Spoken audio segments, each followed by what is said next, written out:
मध्य प्रदेश में 17 तारीख को वोटिंग होनी है। उससे पहले निमाड़ में, जो कि निमाड़ का इलाका बहुत महत्वपूर्ण माना जाता है चुनाव के समय, वहां बीजेपी जातियों में उलझी नजर आ रही है। समीकरण यहां बिगड़ सकते हैं, इस तरीके की परेशानी दिखाई पड़ सकती है, ऐसा राजनीतिक विश्लेषक मान रहे हैं। मध्य प्रदेश में अपनी सत्ता बरकरार रखने के लिए पूरी ताकत झोंक चुकी बीजेपी को निमाड़ में जातीय समीकरण गड़बड़ाने के कारण बड़ी परेशानी हो रही है। पूर्वी और पश्चिमी निमाड़ दोनों से अच्छे नतीजे की उम्मीद कर रही बीजेपी जातिगत पेंच में बुरी तरह उलझी दिखाई पड़ रही है। इन दोनों क्षेत्रों में सामान्य वर्ग के मतदाता सत्तारूढ़ दल के साथ बहुत मुखर हैं और कई जगह तो खुलकर विरोध भी हो रहा है।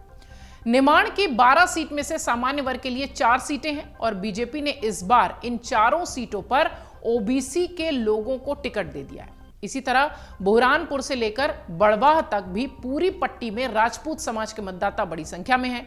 यह वर्ग भी बीजेपी को अपनी उपेक्षा का आरोप बता रहा है।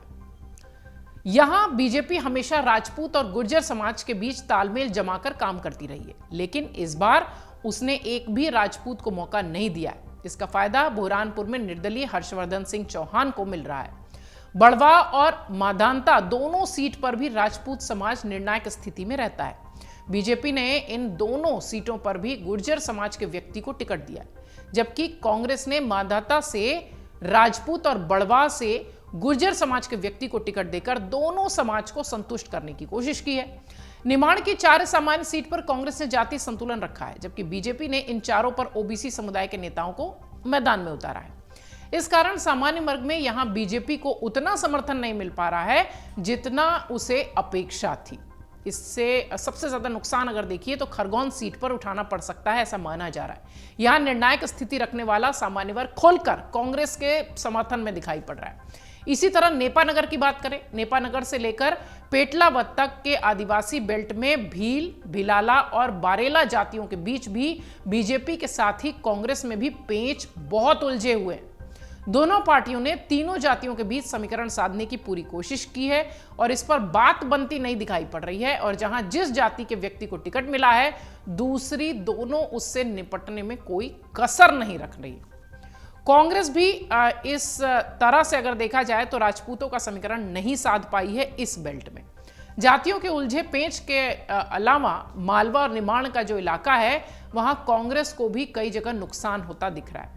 मंदसौर, रतलाम, नीमच जिले की 12 में से 6 सीटों पर राजपूत समाज के लोगों का अच्छा वर्चस्व है। वो हार जीत में निर्णायक भूमिका अदा करते हैं। कांग्रेस ने पहले इन 12 सीटों में से एक सीट पर राजपूत समुदाय के व्यक्ति को टिकट नहीं दिया था। बाद में जावरा में हिम्मत सिंह श्रीमाल का टिकट बदलकर वीरेंद्र सिंह सोलंकी को दे दिया गया।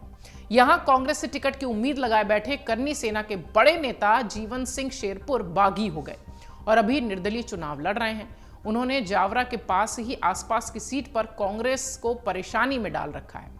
पहले यह माना जा रहा था कि उज्जैन से लेकर नीमच तक के पूरे बेल्ट में करनी सेना की सक्रियता बीजेपी को नुकसान पहुंचाएगी और कांग्रेस फायदे में रहेगी। लेकिन अगर देखा जाए तो ऐन वक्त पर, इन परिस्थितियों के बीच ऐन वक्त पर बिगड़े समीकरण के कारण कांग्रेस को वो फायदा मिलता नहीं दिख पा रहा है जिसकी उसे एक्सपेक्टेशन थी, अपेक्षा थी।